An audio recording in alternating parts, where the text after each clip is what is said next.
किस रफ्तार से गुज़रता है पता ही नहीं चलता। राहत इंदौरी को इंतकाल हुए 1 साल गुज़र गया। 11 अगस्त 2020 को उनका निधन हुआ था। वो कोरोना की जद में आ गए थे और कोरोना संक्रमित होने पर 10 अगस्त 2020 को उनको अस्पताल में भर्ती कराया गया था। 11 अगस्त 2020 को उनका निधन हो गया था। राहत इंदौरी की शायरी के बारे में तो आप सभी जानते हैं। इंटरनेट पर उनकी शायरी का एक पूरा ज़ख़ीरा मौजूद है, सोशल मीडिया पर मौजूद है, उन पर तमाम आर्टिकल लिखे गए हैं। मुझे याद है कि वो काफ़ी वक्त पहले सहारनपुर के कस्बा गंगो में एक मुशायरे में आए थे। वो मुशायरा उस वक्त सांसद काजी रशीद मसूद साहब ने कराया था। उसमें अमर सिंह भी आए थे। आज काजी रशीद मसूद साहब भी हमारे बीच नहीं हैं।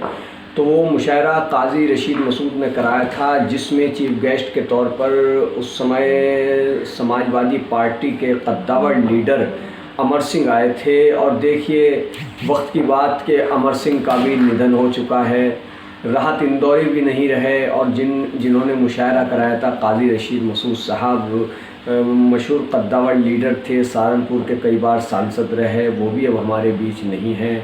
बहरहाल ये तो कुदरत का निज़ाम है, जो आया है उसको जाना है, लेकिन लोग अपनी यादें छोड़ जाते हैं। तो हम यहाँ बात कर रहे हैं राहत इंदौरी की।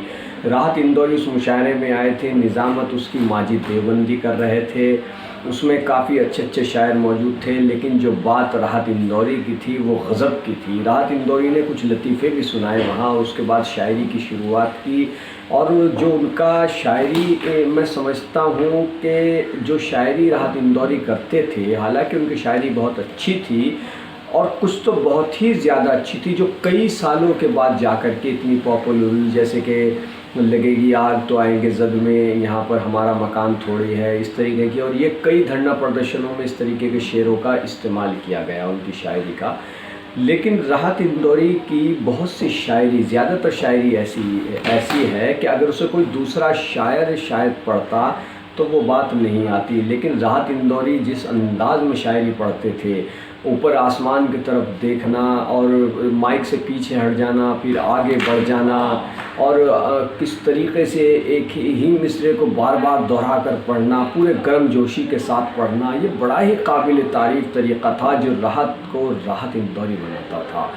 वाकई में राहत इंदौरी वो शायर थे। और देखिए, कभी शायद उन्होंने तरन्नुम में नहीं पढ़ा होगा, वो तहत में, यानी कि उनका शब्दों का उच्चारण ही इतना अच्छा था कि उनको तरन्नुम में पढ़ने की ज़रूरत ही नहीं पड़ी। और राहत इंदौरी की एक बात जो हमने गंगो के मुशायरे में भी महसूस की थी कि जब वो शेर सुना करके, अपनी शायरी सुना करके जाते थे, तो लोग फिर कहते थे कि और एक बार और एक बार और, तो मजबूरन फिर राहत इंदौरी को फिर आना पड़ता था और वो फिर काफ़ी देर तक के शायरी सुनाते थे। ये राहत इंदौरी का जादू था।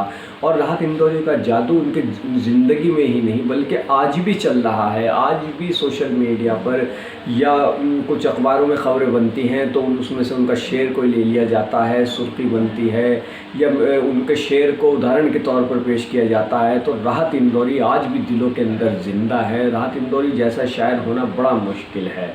फिल्मी दुनिया में गए, कुछ गीत लिखे, फिल्मों में हालांकि वो ज़्यादा कामयाब नहीं हुए, लेकिन मुनव्वराना बताते हैं कि जब वो फिल्मी दुनिया में गए तो वहाँ पर उन्होंने कुछ गीत लिखे, और गीत लिखने के बाद लिखा कुछ और था, फिल्म वालों ने उसको कुछ और कर दिया। यानी कि उसमें शब्दों का थोड़ा सा हेर फेर कर दिया, कहीं कुछ कर दिया, कहीं घटा दिया, कहीं बढ़ा दिया। तो राहत इंदौरी कहते थे कि मेरे शेर का पता नहीं क्या बना दिया है।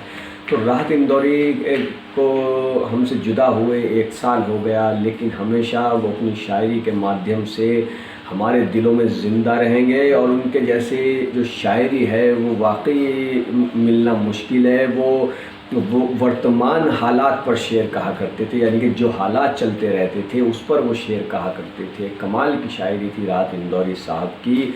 हमने उनका आखिरी मुशायरा गंगो में ही सुना था, उससे पहले कई और जगह भी हमें सुनने का मौका मिला। सहारनपुर ऑल इंडिया मुशायरे में आए, वहाँ भी हमने उन्हें सुना था। हर जगह राहत इंदौरी छा जाते थे। और आज भी वो अपने निधन के बाद भी अपनी शायरी के माध्यम से लोगों के दिलों में तो छाए ही हुए हैं।